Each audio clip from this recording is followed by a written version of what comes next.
За тэгээ жил болгоны төсвийн төсөөл орж ирдэг. Даан чарамсалтай нэг амар гоё юм ярьж байгаас ёо яста нэрээ яриа янзын. Тэгээд жилд нэг 2 юм уу дунджаар 2 солино. 21 онд бол жишээ нь 4 удаа сольсон шүү дээ. Төсөв тодох болгондоо солиол тэр нөгөө нэг төсөв тодох болгондоо нөгөө нэг гоё юмнууд нь алга болоод байна. Тэгээд сайдрах болж хөөрнө да. Тэгээд тэд нар сайхан нэг ийм нэг семинар хийсэн шигээ гадна дотн зугаасан шигээ онгоцоор нисдэг тэргээр ниссэн шигээ тэгээд одоо семинарт ирсэн хүмүүс нь бүгдээрээ нөгөө сайдтай алга тасан шигээ л тэгээд хамаг төсөвчин бүгдээрээ байхгүй болдог байхгүй. Тэгээд энэ жил дахиад их чинь. Ягаад гэвэл их жил нүүрсний үн чинь тийм амар өндөр байхгүй. Тэгээд өнөөдөр яг энд ингээд бид нар нэг юм төсвийн төсөөлгээд ихчил нэг 33 их найд энэ төр хуваарлах гал яриа сууж байгаа хооронд чинь хамгийн гол одоо том хулгай хаана явж байгааг өгөхдөр Эрдэнэс 5 дахь одор чи явж байгаа байхгүй. Нүүрсөө өндөр тавьж байгаа л одоо их орлого олно гэдэг тэр тэнд одоо нүүрснээс чинь хулгайлдаг хүмүүс нь Эрдэнэс 5 дахь болсон. Яагаад би жишээ нь ганцхан жишээ хэлээд өгье.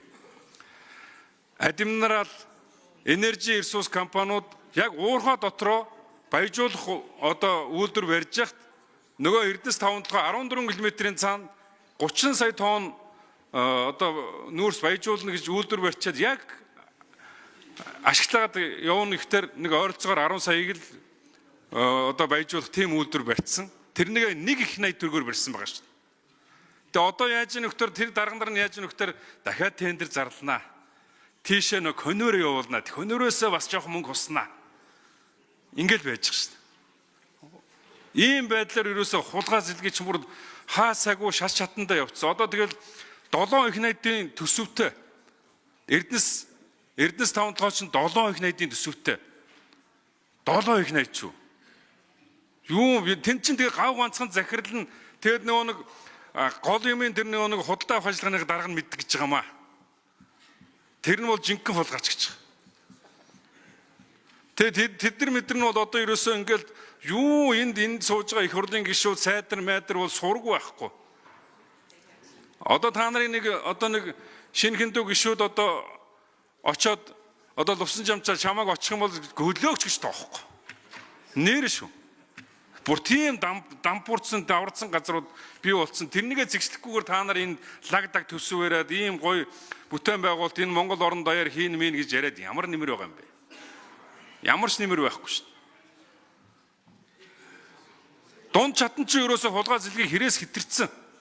Энэ асуудлаа цэгсэлтэй. Авилгал хэл ахвал хэрээс хитэрсэн. Хөдөлгөөн болгонд мөнгө болцсон. Энэ дээр энэ одоо их хурл засгийн газар манлайлалаа үзүүлдэ. Авилгалтаа тэмцээлэн гэх юм.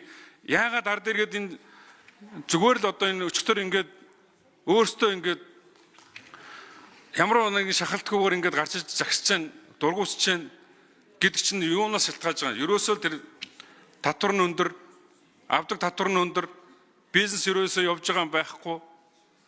Тэгээ бүх одоо шатанд бүгдээрээ авилгал хэл ахвал болцсон.